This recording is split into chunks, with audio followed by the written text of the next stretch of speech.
Last class में हम लोग एसी एनालिसिस पढ़ रहे थे, यस और नो? Yes ma'am. बताइए।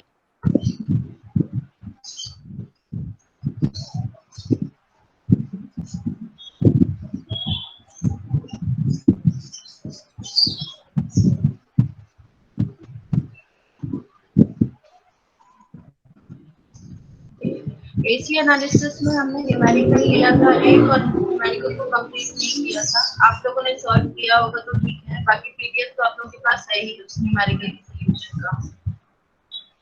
तो लास्ट क्लास में एसी एनालिसिस के थ्रू हमने 3 चीजें डिराइव करी थी। कौन कौन सी 3 चीजें प्लीज बताइए? कौन कौन सी 3 चीजें डिराइव की थी? Differential gain, input resistance, output resistance. Okay, तो ये तीनों समझ में आया आप लोगों को?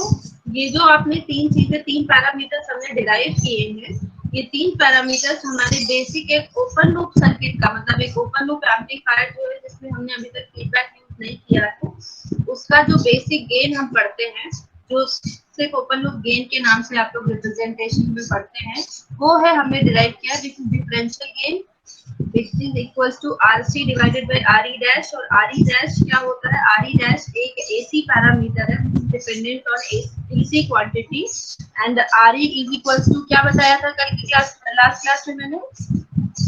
बताइए। RE is equals to क्या होता है? RE dash is equals to BT by IE। yes yes yes, RE dash is equals to DT upon IE होता है, जो कि अभी हम लोगों को इस क्वेश्चन में निकालना है। मतलब RE डैश की वैल्यू, RE क्या है? इसको बोलते क्या है, किस नाम से? This is ammeter representation resistance. मतलब एमीटर को रेजिस्टेंस के फॉर्म में अगर हम रिप्रेजेंट करेंगे, एमीटर टर्मिनल में जो भी रेजिस्टेंस प्रेजेंट होने वाला है, तो वो होता है हमारा RE dash, and this is equals to BT divided by IE। वैसे ही एक और पैरामीटर होता है जिसे आप लोगों ने हो सकता है पहले कभी देखा हो, मतलब ईडीसी में ही अगर कहीं पढ़ा हो, विच इज जीएम, मतलब ट्रांसकंडक्टेंस। ये देखा है किसी ने? आरई डैश के अलावा जीएम भी होता है। ये आपको आता है पाई मॉडल में आता है, एंड एक्स मॉडल में ये जो जीएम टर्म है वहां प्रेजेंट होती है। ये आप लोग कहीं देखा है GM, transconductance? Yes ma'am, MOSFET में IC बाय इसकी वैल्यू क्या होती है? VC। मतलब ये दोनों ही AC पैरामीटर्स हैं, बट ये डिपेंडेंट किसमें है? DC क्वांटिटीज, जो कि हम DC एनालिसिस करके निकालते हैं, और दोनों की ही वैल्यू बहुत ही कम होती है। जब हम AC एनालिसिस करते हैं तो AC एनालिसिस में हमें AC पैरामीटर लेना होता है, जिसके थ्रू हम जब भी गेन कैलकुलेट करेंगे तो AC सिग्नल का गेन लेते हैं। मतलब AC सिग्नल दिया जाएगा, आउटपुट में उसी AC सिग्नल को ऑब्जर्व किया जाएगा। तो उसके लिए DC को तो हमने रिमूव कर दिया है। DC को रिमूव करने के बाद हमने कुछ ऐसे पैरामीटर्स लगाए हैं हमारे मॉडल में, जो कि उन DC क्वांटिटीज पे डिपेंडेंट है, जिसे कि हमने रिमूव कर दिया है फॉर AC एनालिसिस। ठीक है, तो ये जो न्यूमेरिकल आप लोगों को दिख रहा है, ये न्यूमेरिकल में पहले जो लास्ट हमने DC एनालिसिस किया था उसी का एक्सटेंशन है। मतलब डीसी एनालिसिस के टाइम पे आप लोगों को जो क्वेश्चन दिया गया था कि जिसमें आपको डीसी वैल्यूज निकालनी थी, which was ICE and DCEQ, उसी के बाद उसी सर्किट को लेकर के इन्होंने क्या बोला है कि अब आपको उसी सर्किट का वोल्टेज गेन निकालना है, इनपुट रेजिस्टेंस निकालना है, एंड आउटपुट रेजिस्टेंस निकालना है। तो अगर आप लोगों ने न्यूमेरिकल किया होगा तो अच्छी बात है, अगर नहीं किया है तो अभी आप समझ लीजिए। क्वेश्चन क्या गिवन है? क्वेश्चन विजिबल है सभी को स्क्रीन पे? Yes ma'am. Yes ma'am.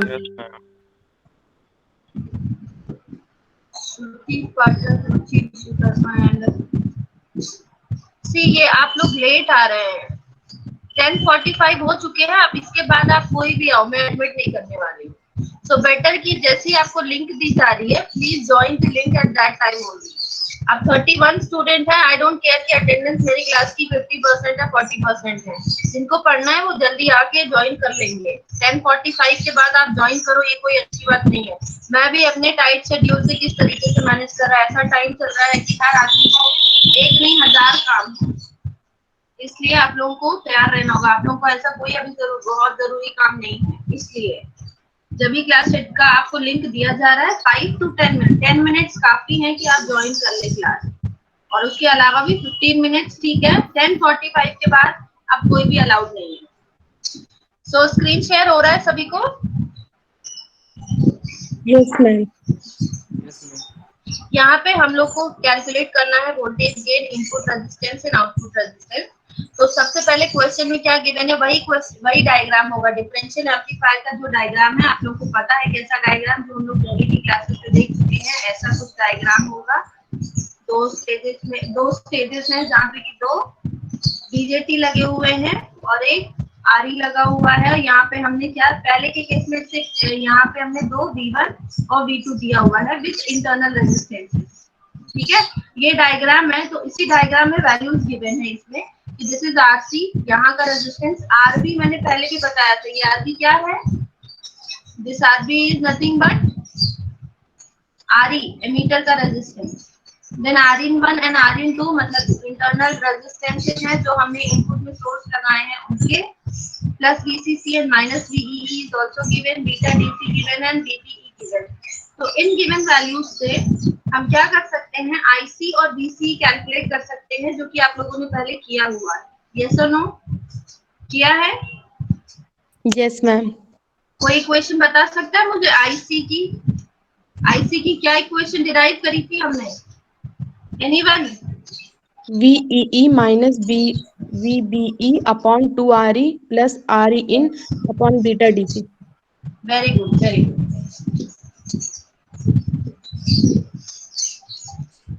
Very good Preeti. अब इसके बाद आईसी की इक्वेशन को लेकर के हमने VC निकाला था, और इन दोनों इक्वेशन का यूज करके जो वैल्यू आ रही थी पिछले क्वेश्चन में वो यही थी 8.54 एंड 9.88 मिली एम्पियर। यस और नो?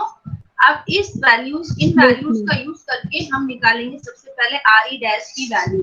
RE डैश जो कि हमारा एमीटर इक्विवेलेंट रेजिस्टेंस है VT डिवाइडेड बाय IE, और इसकी वैल्यू मैंने जैसे पहले भी बताया था कि बहुत ही स्मॉल वैल्यू आएगी। क्यों? क्योंकि ऑलरेडी मिली रेंज में हम लोग ऑपरेट कर रहे थे, मतलब मिली वोल्ट में हमारा वोल्टेज है एंड मिली एम्पियर में करंट है। तो जो रेजिस्टेंस की वैल्यू आने वाली है that will be very small RE dash.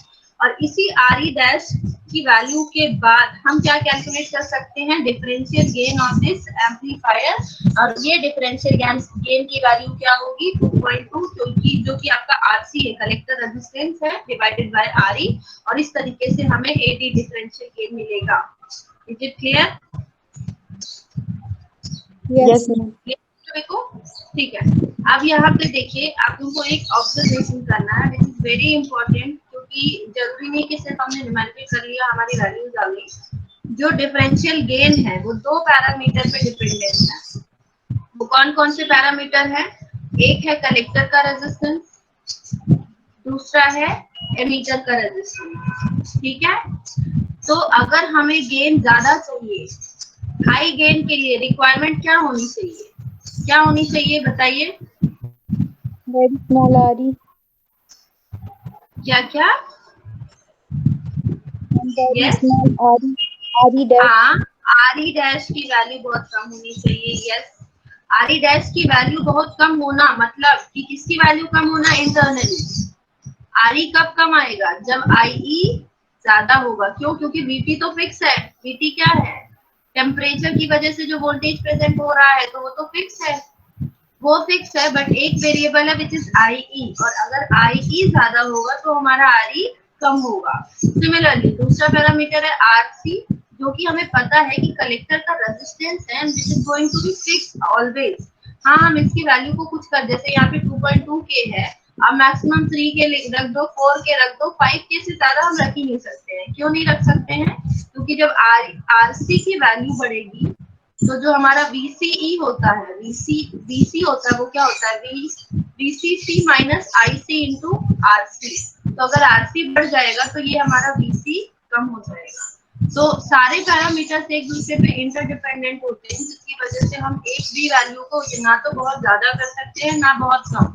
तो जैसा कि हमें दिख रहा है कि गेन की रिक्वायरमेंट तो ज्यादा होती है, बट यहाँ आ कितना रहा है, 96। तो अब अगर हमें इसको बढ़ाना या घटाना है तो हमें कुछ और चीजें करनी होगी, जैसे कि फीडबैक यूज करेंगे, या फीडबैक में भी कौन सा फीडबैक पॉजिटिव या नेगेटिव ये डिपेंड करेगा। उसके बाद आ जाते हैं रेजिस्टेंस कैलकुलेशन। रेजिस्टेंस का भी हमने डेरिवेशन किया था एंड वो डेरिवेशन क्या था, 2 बीटा इंटू RE। अगेन जो रेजिस्टेंस की वैल्यू है वो RE पे डिपेंडेंट है और उससे जो इंटरनल इनपुट रेजिस्टेंस की वैल्यू आएगी वो भी आपकी किलो ओम्स में ही आ रही है। ठीक है,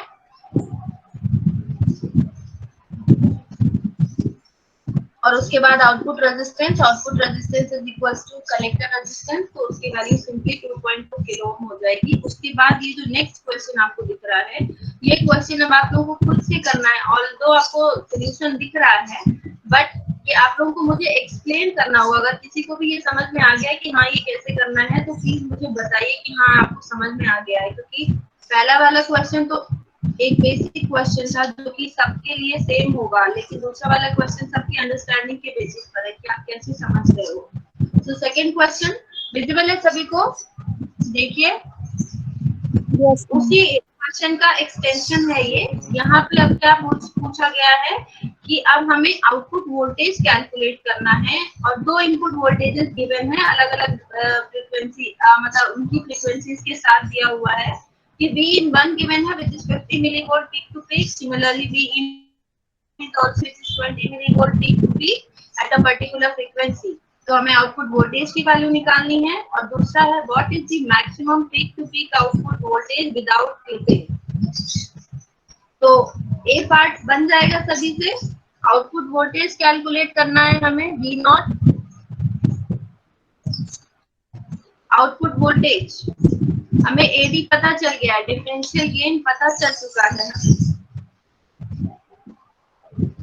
एंड एडी आपको पता है, AD is equals to V0 divided by VD और Vin माइनस V2। तो हम यहाँ से V0 निकाल सकते हैं ऐसा कुछ। This will be the output voltage.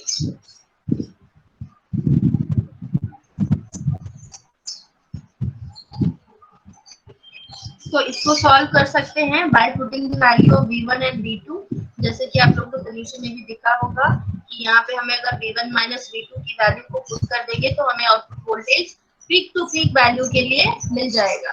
उसके बाद सेकेंड पार्ट है, सेकेंड पार्ट जो कि थोड़ा सा और कॉम्प्लिकेटेड है, मतलब कि यहाँ पे विदाउट क्लिपिंग पूछा गया है कि आउटपुट में क्या वोल्टेज हमें मिलेगा।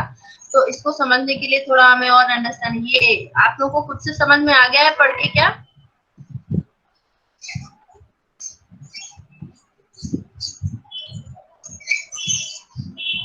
हेलो, किसी ने भी सॉल्यूशन देखा है या नहीं देखा?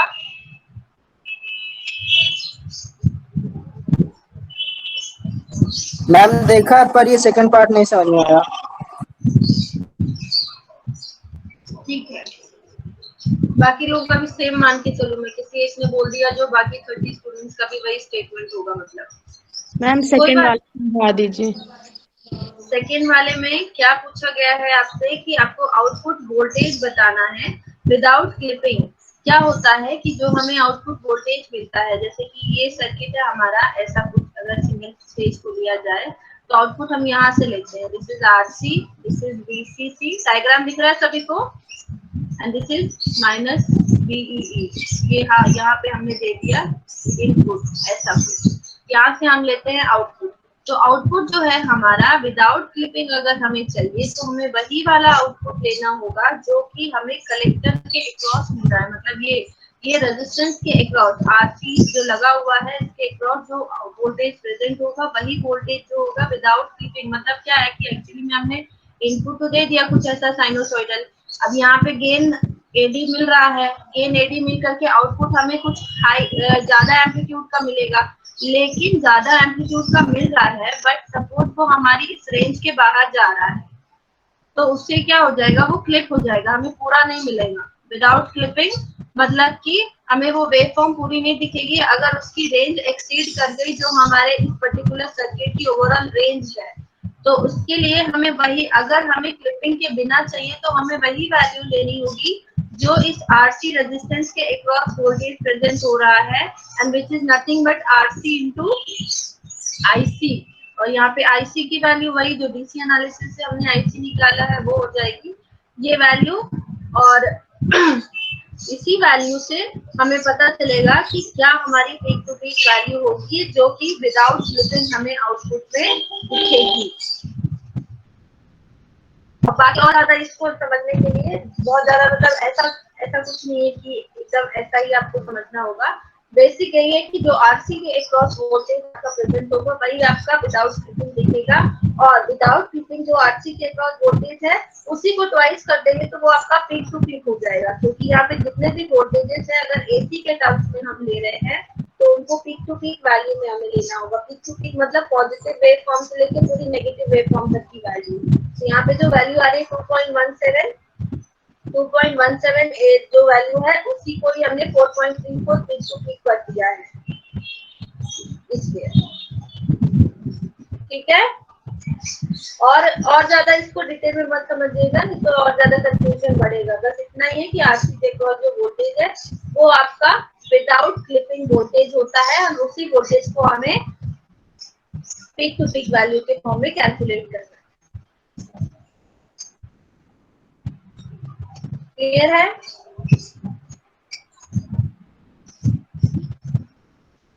नहीं समझ आया? कोई तो बोलिए। हेलो मैम ये 2.17 का मैम ये 4.34 कैसे हो गया मैम? उसको पीक टू पीक किया है बेटा, ट्वाइस किया है उसका ट्वाइस किया है।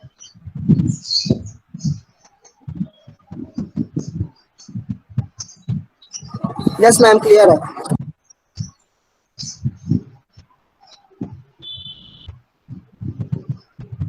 फिर next is dual input balance output differential amplifier के कुछ अलग अलग नेम्स है जो कि हमें पढ़ने होंगे। मतलब कि हमने इन्वर्टिंग नॉन इन्वर्टिंग पढ़ा हुआ है।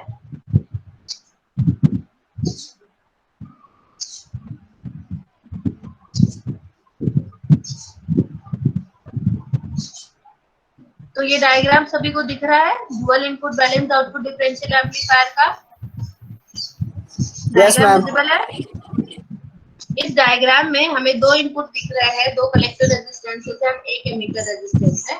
तो इसी में दो मोड बनते हैं, मतलब कि एक इन्वर्टिंग मोड बनेगा, एक नॉन इन्वर्टिंग मोड बनेगा। डिपेंड्स ऑन कि कौन सा इनपुट हमारा प्रेजेंट है, कौन सा इनपुट ग्राउंडेड है। मतलब कि क्या होता है कि डिफरेंशियल एम्पलीफायर तो हमें पता है कि जो हमें आउटपुट मिलेगा, output will always be equals to gain into difference of the two input voltages. तो अब ये दो इनपुट वोल्टेजेस में हमें ये नहीं पता है कि कौन सा इनपुट हमारा ज्यादा पॉजिटिव है एंड कौन सा कम पॉजिटिव है, एंड दोनों इक्वल है या नहीं है। बट कोई भी इनपुट हमारा पॉजिटिव हो सकता है, कोई भी नेगेटिव हो सकता है, लेकिन क्योंकि हमें एक स्टैंडर्ड इक्वेशन को तो लेके चलना ही है तो हमने इसको V1 एंड इसको V2 पुट किया। और अब इस इक्वेशन में अगर हम ऐसा कुछ कर दे कि V1 हमारा 0 है, V1 0 मतलब ये ग्राउंडेड है, तो जो इक्वेशन निकल करके आएगी वो क्या इक्वेशन होगी? माइनस साइन के साथ AD इंटू V2। तो क्योंकि हमें आउटपुट में हमें क्या दिख रहा है कि आउटपुट इज नेगेटिव साइन के साथ हमें मिल रहा है, तो ये जो टर्मिनल होगा ये आपका क्या कहलाएगा? Inverting terminal. और ये वाला टर्मिनल सिमिलरली अगर हमने V2 को 0 कर दिया तो जो इक्वेशन हमें मिलेगी वो क्या होगी? V0 is equal to AD into V1। That means अगर हमने V2 को ग्राउंड किया और V1 पे किया हुआ है तो ये वाला हमारा जो टर्मिनल कहलाएगा वो होगा नॉन इन्वर्टिंग टर्मिनल। और इसी से ही ओप एम्प के दो मोड निकल करके आते हैं, एक होता है इन्वर्टिंग ओप एम्प, दूसरा होता है non inverting op amp, depending upon कि कौन से टर्मिनल पे हमने इनपुट दिया है। अगर हमने और उसी को ही हमने पॉजिटिव, मतलब अगर ये इन्वर्टिंग टर्मिनल है तो ये आपका नेगेटिव टर्मिनल हो जाएगा and this will be positive terminal. तो जब हम सिंबल पढ़ेंगे तो उस सिंबल में हम इन्वर्टिंग नॉन इन्वर्टिंग ना पढ़ते, प्लस माइनस पढ़ते, मतलब एक आपका नॉन इन्वर्टिंग ओप एम्प हो जाएगा, एक इन्वर्टिंग, डिपेंडिंग कि आपने पॉजिटिव टर्मिनल पे सिग्नल दिया है या नेगेटिव टर्मिनल पे। तो यहीं से आपके दो इनपुट्स हो जाते हैं डिफाइन, कि एक इन्वर्टिंग इनपुट है, दूसरा है non inverting input. Is it clear? Clear है यस सभी को? मैम। Yes ma'am. उसके बाद एक बहुत इंपॉर्टेंट पैरामीटर आ रहा है ओपैम्प का भी, डिफरेंशियल एम्पलीफायर का भी, और पूरे के पूरे analog circuits point of view से, जिससे कि एग्जाम में भी बहुत क्वेश्चन पूछे जाते हैं, which is common mode gain. And common mode gain से ही एक और टर्म निकल करके आती है जो कि होती है CMRR, जिससे अभी हम लोग आगे देखेंगे क्या होता है। बट वेरी इंपॉर्टेंट, क्यों है इंपॉर्टेंट अभी इसको हम लोग समझते हैं। सबसे पहले देखते हैं कॉमन मोड गेन क्या होता है। कॉमन मोड गेन मतलब अभी तक हमने एडी की बात करी है, डिफरेंशियल गेन, यस और नो। एडी क्या है आपका, output divided by V1 minus V2, यही है एडी। Yes, AD ma'am. यही है। अभी Yes. एडी में V1 minus V2 term present है, क्यों? क्योंकि हमारे डिफरेंशियल एम्पलीफायर में दो बीजेटी लगे हुए हैं और उन दोनों बीजेटी के बेस में हमने दो इनपुट सिग्नल लगाए हैं, एक है V1 दूसरा है V2। तो हमने ये मान लिया, शुरू से ही हमने ये मान लिया है कि हमें आउटपुट में सिर्फ डिफरेंस ही मिलने वाला है। We are not going to get this common term V1 plus V2। But क्या ये पॉसिबल है? ये तो हमने अज्यूम किया है कि हमें सिर्फ डिफरेंशियल टर्म चाहिए, क्योंकि हमें यही रिक्वायर्ड है, ये हमारी रिक्वायरमेंट है, इसलिए हमने ये मान लिया। बट जब दो इनपुट प्रेजेंट हैं, तो दो इनपुट्स ऐसा भी तो हो सकता है कि उन दोनों इनपुट का नेचर ऐसा हो कि वो बिल्कुल सेम हो।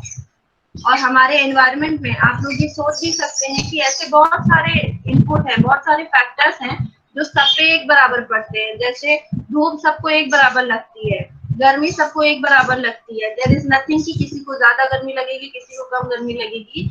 ऐसे ही सर्किट्स में भी ऐसे कुछ अनवांटेड सिग्नल्स हो सकते हैं जो कि दोनों टर्मिनल पे इक्वली प्रेजेंट हो। मान लीजिए कि नॉइस हो गया, इलेक्ट्रोमैग्नेटिक इंफेरेंस हो गए, और भी बहुत सारे इलेक्ट्रोमैग्नेटिक इंफेरेंस के अलावा नॉइस हो गया, टेम्परेचर हो गए, एंड जो नॉन ग्लिचेस हो गई, जो भी हमारे सिग्नल में अगर कोई ग्लिच प्रेजेंट है तो वो इक्वली दोनों इनपुट्स पे प्रेजेंट होने वाली है। So how can we assume कि हमें आउटपुट में सिर्फ डिफरेंस मिलेगा? ऐसा भी तो हो सकता है कि हमें आउटपुट पे दोनों का एडिशन भी मिल जाए, यस और नो। ये पॉइंट समझ आ रहा है आप लोगों को? Yes yes ma'am. तो अब हमें अपने मतलब जब हम गेन कैलकुलेट कर चुके हैं, तो उसके बाद अब हमें इस गेन को भी कैलकुलेट करना होगा कि इफ सपोज कि हमारे सर्किट में एक कॉमन मोड गेन, अभी तो हमने डिफरेंशियल गेन पढ़ा है, डिफरेंशियल मतलब difference of the two input voltages, उससे जो गेन मिलने वाला है। बट अगर दोनों का एडिशन है, दोनों सिग्नल्स का नेचर ऐसा है कि वो ऐड हो रहे हैं और वो आउटपुट में प्रेजेंट भी हो रहा है, ऑल्दो ये रिक्वायर्ड नहीं है, ये बिल्कुल भी रिक्वायर्ड नहीं है हमारे सर्किट में, बट ये प्रेजेंट हो सकता है। तो अगर ये प्रेजेंट हो सकता है तो वी हैव टू कैलकुलेट कि वो जो प्रेजेंट होगा अगर, तो वो कितना होगा और कैसे होगा और उसको कैसे रिमूव कर सकते हैं। तो उसके लिए एक टर्म आती है which is common mode gain. Common mode gain मतलब कि सबसे पहले तो ये मान लीजिए कि ये अनडिजायर्ड प्रॉपर्टी है, मतलब ऐसा है कि जो हमारे सर्किट में नहीं चाहिए। और अगर नहीं चाहिए तो आइडियली इसकी वैल्यू क्या होनी चाहिए? आइडियली इसकी वैल्यू क्या होनी चाहिए? Zero. जीरो। यस, बिल्कुल जीरो। और हमने एडी इसको नाम दिया डिफरेंशियल गेन को, तो कॉमन मोड गेन को क्या नाम देंगे? एसी, यस और नो। Yes, ma'am. तो आइडियली एडी हमें रिक्वायर्ड है, तो आइडियली एडी कितना होना चाहिए? इंफिनिटी। और ideally AD AC is not required, तो इसकी वैल्यू जीरो होगी। Zero. बट ये हमें पता है कि practically this is not going to be happen. और अगर प्रैक्टिकली ऐसा नहीं हो सकता है, तो हम प्रैक्टिकली क्या कर सकते हैं कि एडी को बहुत ज्यादा रखें एंड एसी को बहुत ही कम रखें, वेरी स्मॉल। और इसी से ही CMRR निकल करके आता है, और CMRR का फुल फॉर्म होता है common mode rejection ratio, and CMRR is equals to होता है AD डिवाइडेड बाय AC। मतलब कि इसकी वैल्यू तभी ज्यादा होगी जब AD बहुत ज्यादा होगा और AC बहुत कम होगा, एंड आइडियली इसकी वैल्यू इंफिनिटी होती है किसी भी ओपैम्प के लिए। मतलब कि क्या है कि हमें इस कॉमन मोड गेन को कम रखना है। अब कम कैसे रख सकते हैं? पहली बात तो ये समझना है कि ये आता कैसे है, और अगर ये आ रहा है तो उसको फिर हम कम कैसे कर सकते हैं। तो सबसे पहले कि हमने जो हमारा सर्किट बनाया है उस सर्किट को थोड़ा सा आप लोग दिमाग में लाइए और ये सोचिए कि उसमें हमने दो स्टेजेस लगाई हैं, दोनों में हमने बीजेटी लगाया हुआ है, रेजिस्टेंसेस लगाए हैं और इनपुट में दो सिग्नल्स लगाए हैं। ये हमारा सर्किट है और ये दो सिग्नल्स हैं, उन दोनों सिग्नल का हमें सिर्फ डिफरेंस आउटपुट में चाहिए, हमें उनका एडिशन आउटपुट में नहीं चाहिए, मतलब उनका कोई भी कॉमन टर्म हमें आउटपुट में नहीं चाहिए। तो अगर हमारा जो सिग्नल प्रेजेंट है, हमारा जो सर्किट है, उस सर्किट में कोई एक्सटर्नल फैक्टर भी प्रेजेंट हो रहा है, एक्सटर्नल फैक्टर मतलब नॉइस हो गया, इलेक्ट्रोमैग्नेटिक इंटरफेरेंसेस हो गए और उसके अलावा भी बहुत सारे बहुत सारे ऐसे ग्लिचेस होते हैं और भी ऐसे सिग्नल्स होते हैं जिसको कि हमारा सर्किट पिक कर सकता है। तो उसकी वजह से ये जो चीजें होंगी वो इक्वली दोनों टर्मिनल से प्रेजेंट होंगी और ये अगर दोनों टर्मिनल्स पे इक्वल प्रेजेंट हो रहा है तो वो आउटपुट में उसका कॉमन टर्म भी हमें डेफिनेटली मिलेगा। तो इसको कम करने के लिए किया क्या गया है, सबसे पहले आपको जब डिफरेंशियल एम्पलीफायर का सर्किट बताया गया था तो पहली चीज क्या बताई गई थी कि हम ये मान रहे हैं कि ये दोनों स्टेजेस क्या हैं, आइडेंटिकल। तो ऐसा क्यों किया गया था, क्योंकि अगर हमने दोनों स्टेजेस को आइडेंटिकल कर लिया है, जैसा कि ये सर्किट है, अगर हमने दोनों ही स्टेजेस को आइडेंटिकल कर लिया है तो कोई भी जो कॉमन टर्म होगी वो अपने आप रेक्टिफाई हो जा मतलब अपने आप नलिफाई हो जानी चाहिए अगर दोनों ही स्टेजेस जो हैं आइडेंटिकल हैं तो। और इसीलिए दोनों स्टेजेस को हमने क्या बोला कि आइडेंटिकल, दोनों ही ट्रांजिस्टर कैसे हैं, आइडेंटिकल हैं, दोनों के रेजिस्टेंसेस इक्वल हैं, दोनों की जो ब्रांचेस में करंट फ्लो हो रही है वो इक्वल है। तो अगर कोई भी ऐसा टर्म हो जो कि उस इक्वल से ऊपर नीचे हो रहा हो तो वो अपने आप नलिफाई हो जाए, बैलेंस आउट हो जाए और ये सर्किट में हमेशा इक्वल करंट फ्लो होनी चाहिए और इस वजह से हमें आउटपुट में सिर्फ डिफरेंस टर्म मिलेगी, मतलब कि जो हमारा आउटपुट होगा V0 हमारा ऑटोमेटिकली सिर्फ AD into V1 minus V2 होगा अगर ये दोनों स्टेजेस क्या हैं, आइडेंटिकल हैं। But practically it is not possible कि दो हम ट्रांजिस्टर लें और दोनों को आइडेंटिकल बना दें। क्यों? क्योंकि अगर इनका फिजिकल स्ट्रक्चर देखने जाएंगे तो फिजिकली कोई ना कोई डिफरेंस इनके एरिया में आ ही जाएगा, इसके एरिया में और इसके एरिया में, और अगर एरिया में भी डिफरेंस आया तो इसकी सैचुरेशन करंट में डिफरेंस आ जाएगा और अगर सैचुरेशन करंट में डिफरेंस आया तो बाकी के पैरामीटर्स में भी डिफरेंस आ जाएगा। सो मतलब हम मान के ये चलते हैं कि आइडेंटिकल स्टेजेस हैं, बस थोड़ी सी भी अगर मिसमैचिंग मतलब आइडेंटिकल होने के बाद भी अगर थोड़ी सी भी दोनों में कुछ ऐसा पैरामीटर है जो कि मैच नहीं कर रहा है तो उस मिसमैचिंग की वजह से भी एक कॉमन टर्म हमें आउटपुट पे मिल सकती है जिसको कि अब हमें कंसीडर करना पड़ेगा। तो अब जो हमारी इक्वेशन हो जाएगी वो इक्वेशन ऐसी कुछ हो जाएगी कि कॉमन मोड गेन, तो क्या उसको डिफाइन कैसे करेंगे कि एक कोई भी जो डिफरेंशियल एम्पलीफायर जब भी हम बनाते हैं तो हम ऐसा बनाते हैं कि उसमें आउटपुट में जो कॉमन टर्म हो वो प्रेजेंट ना हो। उसके लिए हम उसके दोनों स्टेजेस को बिल्कुल आइडेंटिकल बनाते हैं, बट आइडेंटिकल बनाने के बाद भी हमें ये पता है कि इक्वल करंट दोनों ब्रांचेस में कभी भी फ्लो नहीं हो सकती है और अगर वहां थोड़ी सी भी मिसमैचिंग प्रेजेंट है तो there will be a common term in the output और उस वजह से आउटपुट को सिर्फ हम इतना नहीं ले सकते हैं जो अभी तक लेते आए हैं, ये नहीं हो सकता हमारा आउटपुट। उसके लिए हमें आउटपुट में थोड़ा सा चेंज करना पड़ेगा और ये हमारा आउटपुट ऐसा कुछ हो जाएगा। V0 is equals to A1 into V1 plus A2 into V2 और हमारे दो इनपुट वोल्टेजेस होंगे। दो इनपुट वोल्टेजेस कौन कौन से होंगे?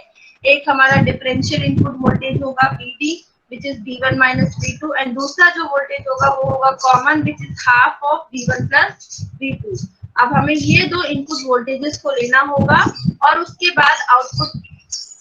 बाद हमें आउटपुट को कैलकुलेट करना पड़ेगा। ठीक है, ये पॉइंट क्लियर है सभी को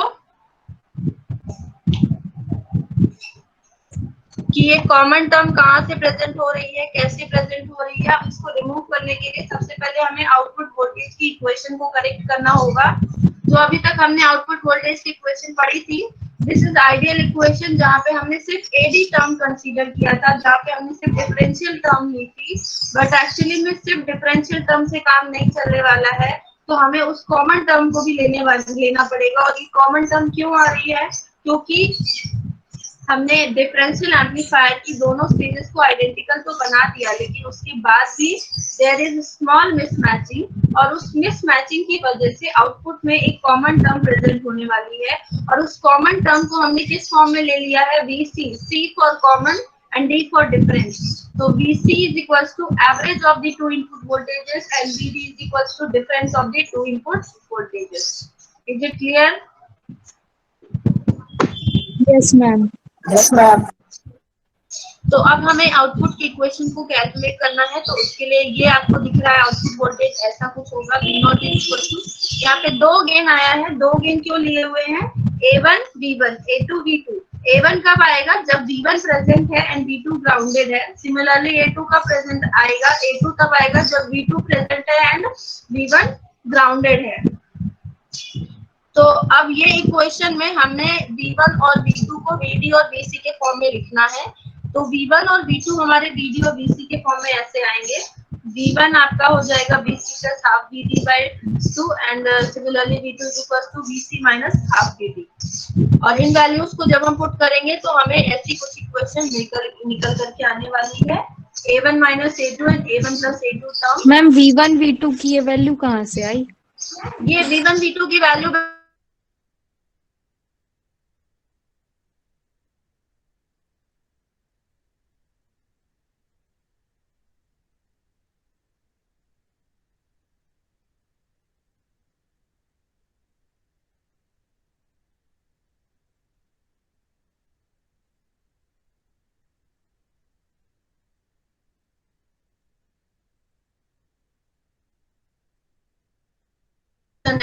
ये हमने एक ओवरऑल आउटपुट वोल्टेज ले लिया। ओवरऑल आउटपुट वोल्टेज मतलब हम अब दोनों कॉमन टर्म भी ले रहे हैं एंड डिफरेंस टर्म भी ले रहे हैं, तो दोनों की वजह से जो टोटल आउटपुट आएगा वो ऐसा कुछ होगा। अब इसमें जब हमने V1 और V2 को पुट कर दिया in terms of VC and VD, तो हमें ये जो वैल्यू निकल करके आ रही है वो है AD into VD plus AC into VC, and which is again very important।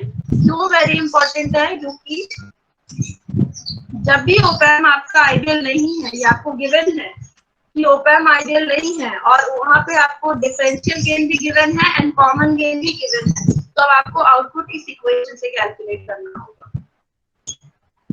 Is it clear? Yes, ma'am. Yes, ma'am. ठीक है, और इसी में ही CMRR टर्म आ जाती है। CMRR और आगे भी है आप लोगों को, मतलब सेकेंड यूनिट के बाद ये थर्ड और फोर्थ यूनिट में भी है शायद, कॉमन मोड रिजेक्शन रेशियो। तो इसी में ही 11:15 पे क्लास ज्वाइन करना चाह रही है ताइबा, आ गए आप क्लास में बेटा? मैम ज्वाइन नहीं हो रही थी क्लास। ज्वाइन हो नहीं रही थी बेटा, मैंने किया नहीं था। मैम आप बहुत कल देर से, हाँ बहुत देर से आप कर रहे होगे, बट मैम, आपको 10:45। चलिए कोई बात नहीं है, कल से 10:30 पे कर लीजिएगा। आज मैंने भी थोड़ा लेट लिंक शेयर करी है। कल से कोशिश ये होगी कि आपको 10:15 पे लिंक दे दी जाए, और अगर 10:15 पे दे दी जाती है तो आपके पास बहुत ज्यादा 15-20 मिनट रहेगा कि आप आराम से ज्वाइन करें, ना करें, मन करे तो। ठीक है मैम आप टाइम लिख दिया करिए। हेलो, हाँ बेटा सुन रही हूँ मैं, भास्कर। मैम आप टाइम लिख दिया करिए, ताकि आप टाइम लिख देंगे तो एग्जैक्टली हम उस टाइम पर आ जाएंगे। ओके बेटा ओके, एज पर दी टाइम टेबल ही आपकी क्लास चलेगी। सो एज पर दी टाइम टेबल आपको 1 महीने से क्लासेस चल रही है, विच इज 10:30 एंड 10:30 से आपकी क्लास मोस्ट प्रोबेबली, और मतलब 80% चांसेस यही रहता है कि चालू ही हो जाएगी। 10:30 पे लिंक दी गई है तो ये मान के गए चल रहा है कि 10 मिनट में सब बच्चे ज्वाइन कर लेंगे।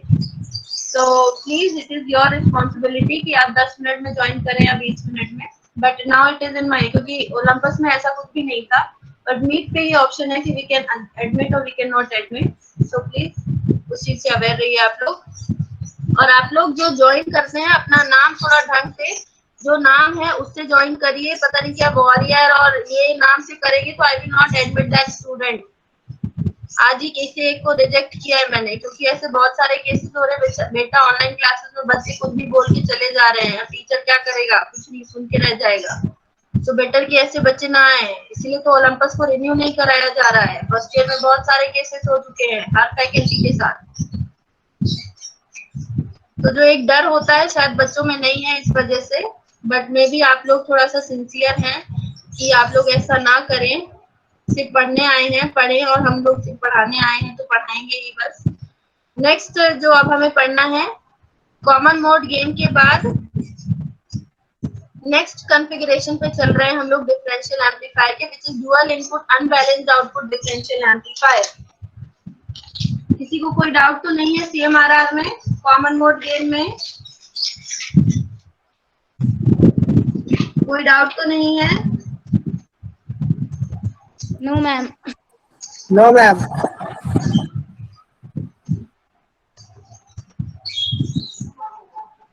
तो यहाँ पे क्या है कि जैसा कि नाम से ही दिख रहा है आप लोगों को और डायग्राम में विजिबल होगा कि डुअल इनपुट है। इनपुट तो हम 2 दे रहे हैं but output is unbalanced. Output unbalanced होने का मतलब ये हुआ कि आउटपुट हम सिर्फ एक ट्रांजिस्टर के मतलब एक ही सिंगल स्टेज की कलेक्टर और ग्राउंड के बीच ले रहे हैं।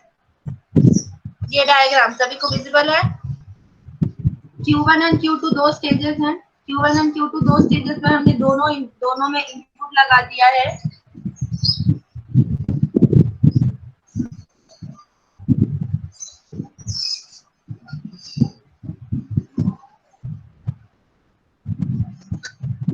दिस इज V1 और ये V2। विजिबल ही नहीं होगा ये कलर।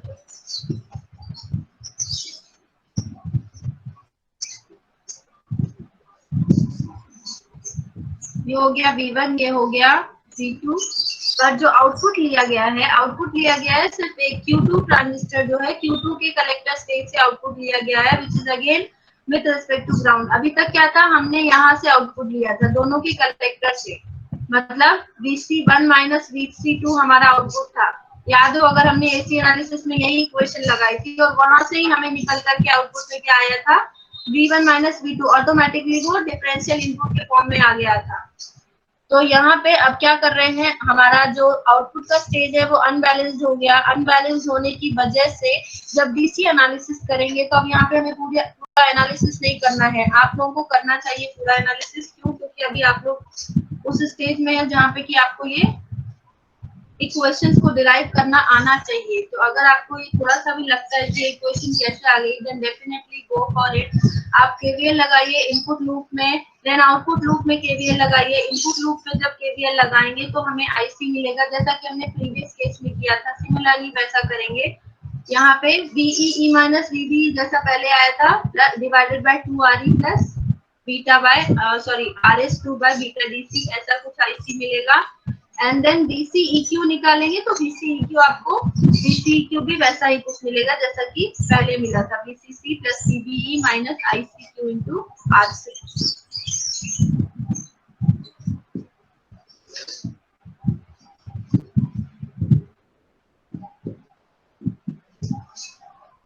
क्लियर है सभी को?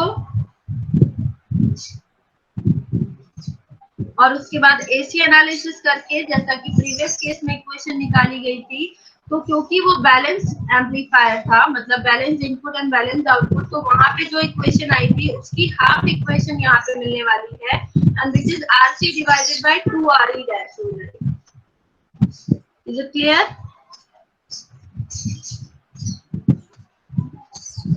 क्लियर है सभी को?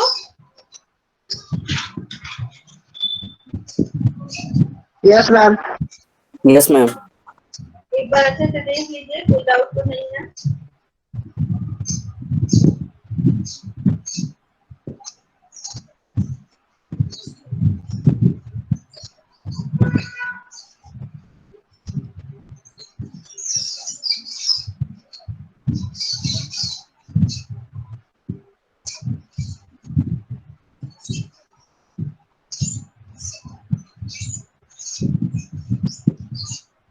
कोई डाउट नहीं है?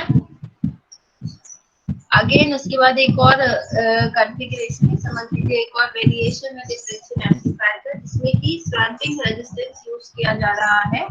यहाँ पे स्वैम्पिंग रेजिस्टेंस मतलब सर्किट में अगर आप लोग देखेंगे तो सर्किट में एक RE डैश रेजिस्टेंस को लगा दिया गया है डिफरेंशियल एम्पलीफायर के साथ। यहाँ पे ये RE डैश जो रेजिस्टेंस दिख रहा है आप लोगों को, दिस RE डैश दिख रहा है सभी को? Yes ma'am. Yes ma'am.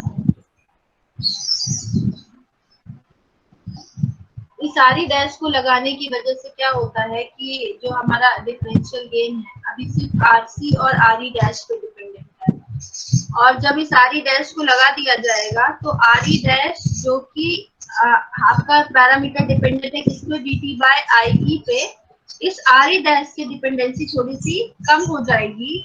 और क्यों कम हो जाएगी, क्योंकि जब हम AC एनालिसिस ड्रॉ करेंगे तो ये वाला जो है ये RE डैश के साथ सीरीज में प्रेजेंट होगा।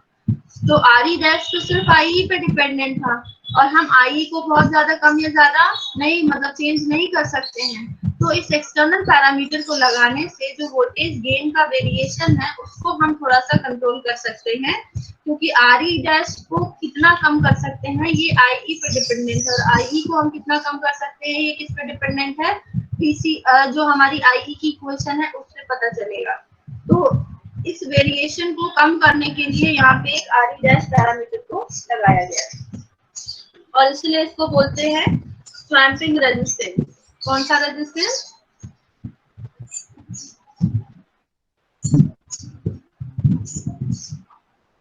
स्वैम्पिंग रेजिस्टेंस।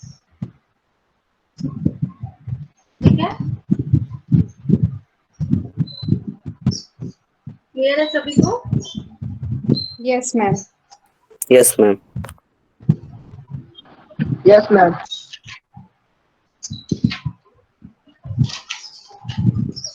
नेक्स्ट जो हमें स्टार्ट करना है वो है ऑपरेशनल एम्पलीफायर, जिसको कि मैं आज स्टार्ट नहीं करूंगी क्योंकि कंप्लीट ब्लॉक डायग्राम है, उसको करने के लिए हमें पूरी क्लास चाहिए। अभी नेक्स्ट क्लास शेड्यूल्ड है क्या आपकी?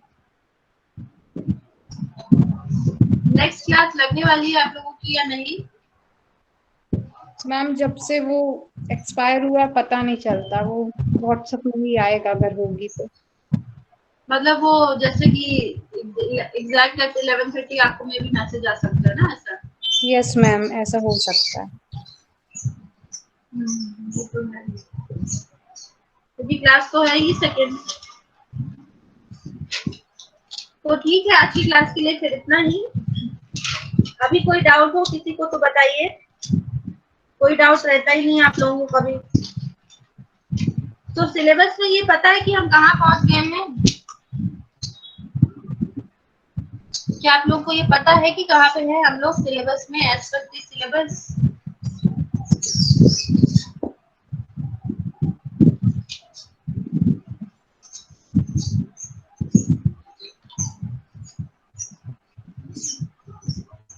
सिलेबस दिख रहा है सभी को? सिलेबस दिख रहा है? Yes ma'am. Yes ma'am. Yes ma'am.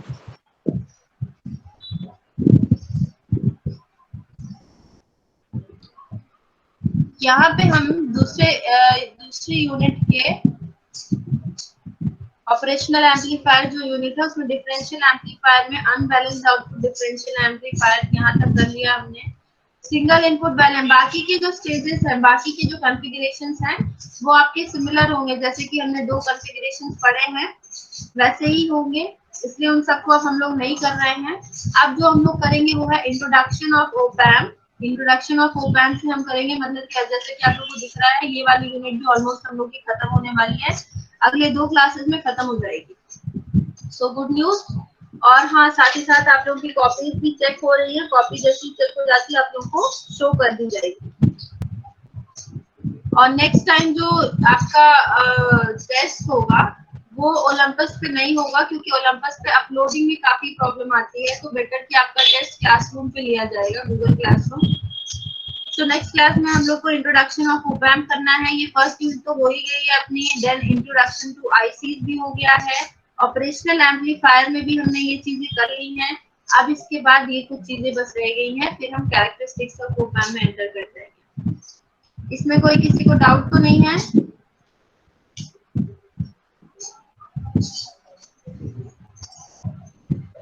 समझ आ रहा है या नहीं आ रहा है समझ आप लोगों को? हाँ ठीक है आज आ रहा है मैम। ठीक है, so I am ending this class.